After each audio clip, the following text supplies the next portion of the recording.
Hello, Jennifer. Hi. Why do I always feel so good seeing you? Thank you. That's something to keep you hydrated. Because you're going to be doing a lot of talking today.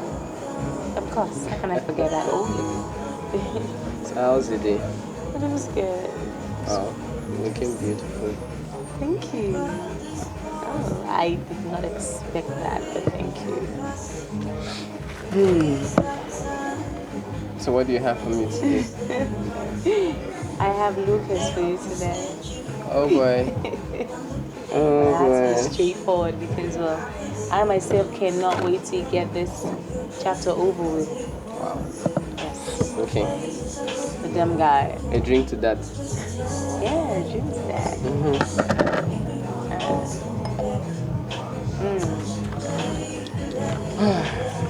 Okay. But before you go on. Okay. So, I went through your Instagram handle today. Okay. I noticed you posted something about reading. Yeah, I did. Did you get? I heard a few things about reading, and I wanted to know, like, why do you read? Oh my god. The truth is, I posted 3 facts about reading. Okay. 3 general facts, if you could remember. All of them is basically the reason why I read, but there is one that is particular to me. Okay. And the real reason I discovered, apart from the guilty pleasure I get, is to still experience. People don't understand the gravity of that sentence.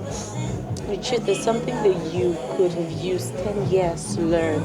Reading and understanding the right book, you could use 1 hour to gain that experience. And that's what people don't understand. That value, there's so much value in books. It's like that's the most powerful way to store not just emotions, but information, knowledge. So I really respect the art of writing and reading. Oh, It's that's amazing. wonderful. Just blew my mind. I never saw that coming. Like stealing experiences from people. And Yeah. it's actually true. Yeah. Let's go right into it. I'll my process God, that later. Bobby. I'll process that later. Okay, so we're going to chapter 2 of Agamemnon, please. Oh, please. So from what we can remember of the last chapter, we were introduced to a very interesting character. That's the new Eve, of course. Yeah. So today, that was in the present time. Now this chapter 2, is called His Own Point of View, and it is somewhere in the past. His own point of view. That's Lucas. That's Lucas. So Yay! yeah. Yay! So Lucas' point of view, Lucas' POV. But the timing now is just a little bit backdated. So we'll call this 7 years ago. So probably a year and a half before the prologue. So I keep giving you this time base so it could help you understand the book. Understand? If you're reading it on your own, probably you would have. So now we're gonna go right into it, like, you know. Alright, hit me. So the lightning in the hall was dim and beautiful. It had deep hues of blue, gold, and red, and there wasn't a way in the world you wouldn't feel drugged by the intensity of the atmosphere. It was simply extraordinary. If this was my kind of scene, a relaxed me might have been somewhere in the middle of the gallery, making conversation with the many beautiful ladies scattered around the foyer. But well, it wasn't. Truth was, I was practically invincible considering the angle at which I was looking, and I didn't care. I haven't cared much for what people said about me in a long time, and I wasn't going to start caring now. Moreover, being in this scene at all was nothing but the benefit, or better put, a means to an end. I leaned back on the sleek curtain behind me, resting my back on the cold yet smooth wall, a welcome reprieve from the strain I felt from my shoes. These damn shoes anyway. How I wish I hadn't taken Damien's advice, the bastard. With a sigh of resignation, I consoled myself with the thought of what brought me here in the first place. My next assignment, which usually meant more money. I hoped for my sake and his, it was worth it. Because watching beautiful bodies dance around the posh floors of the foyer wasn't going to cut it if this went sideways. I plucked a glass of sparkling wine from a passing waiter and reclined back into the shadows. Where the hell was he anyway? As I took a sip of the sinfully delicious wine, a light caught my vision. Right there on the wooden stairs were legs that, as I began to follow up its course, seemed to go on for days. My eyes trailed the sleek, smooth curves of those shapely legs until they reached knees that were barely clad with a glittering silver gown, which clung to her like a second skin. I was transfixed, hooked on knees that wouldn't have been visible if not for the slits that cut through the sides, exposing her legs along with her screaming thighs. Fuck! Who the hell was this?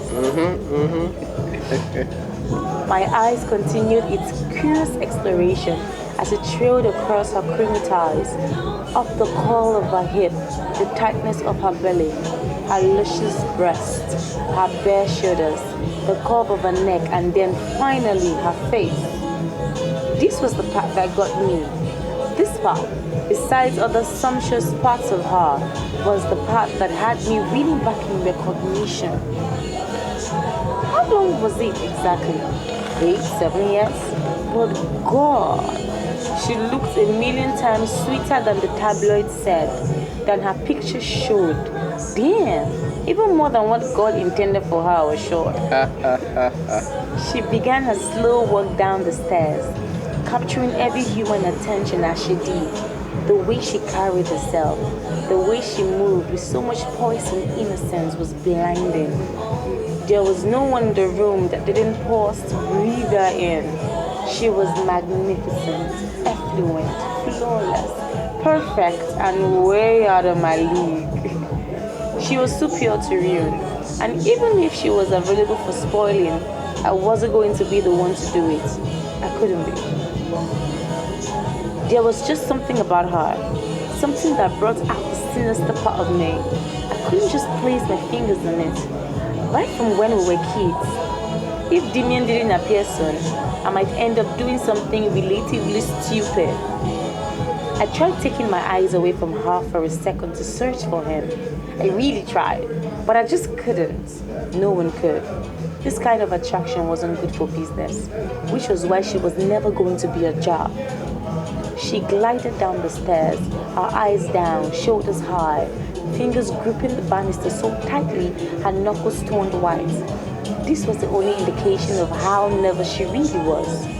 On reaching the end of the steps, she strode into the arms of the well-built man who was patiently waiting for her, with his arms stretched wide and a serious smile on his face. If only I could get a closer look at her blue eyes. The last time I saw them, they were filled with childish tears. It would be a risk, but the risk was taken. All I had to do was slide in as her dance partner for a minute, and I'll have her in my arms, for I knew I might not get this opportunity again. I began making my way to her when a hand closed over my left shoulder, and I jerked back in surprise.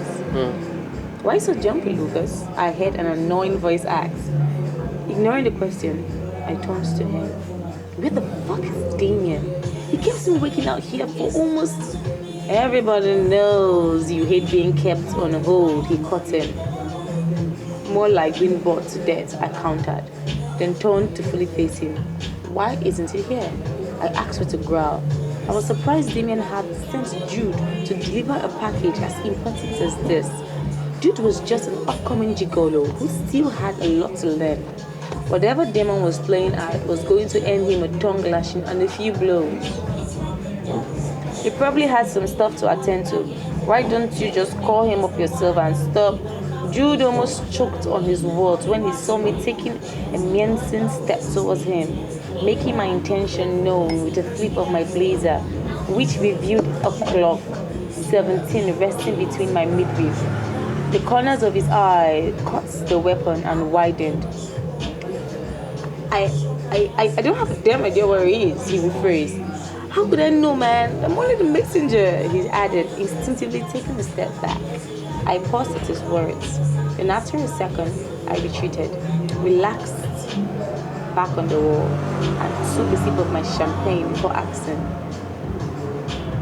were you able to bring the package without tripping it over yourself? Yep. Do you think I'll be stupid enough to walk in here without it? Where is it? I blurted, disregarding his question.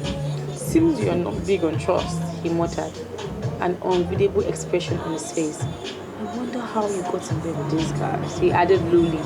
If I didn't have a sharp hearing, I wouldn't have caught it. Anger filled me. If he was talking about Damien, then I'll just have to kill him. There was only one thing I didn't joke with above all else. Family. Placing my piercing orbs on him, I growled. I get into crowds I fucking want to get into. Now hand over the package. He had this look on his face, like he pitied me or something. Whatever the reason for his strange behavior tonight, I didn't give 2 fucks. All I cared about was getting that package, even if I had to slit his throat for it, right here in public. I was sure I could get away with it just fine.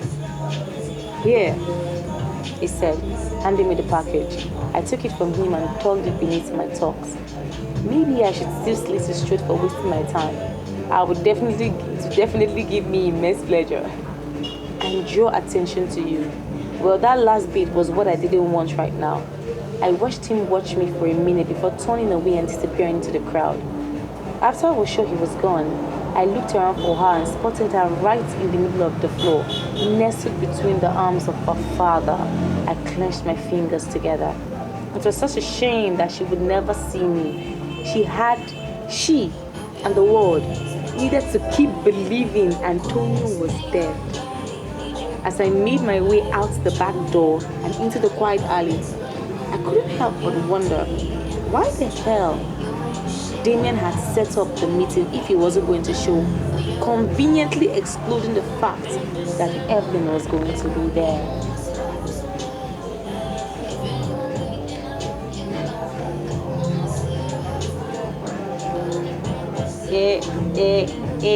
I get it. This particular chapter threw me off.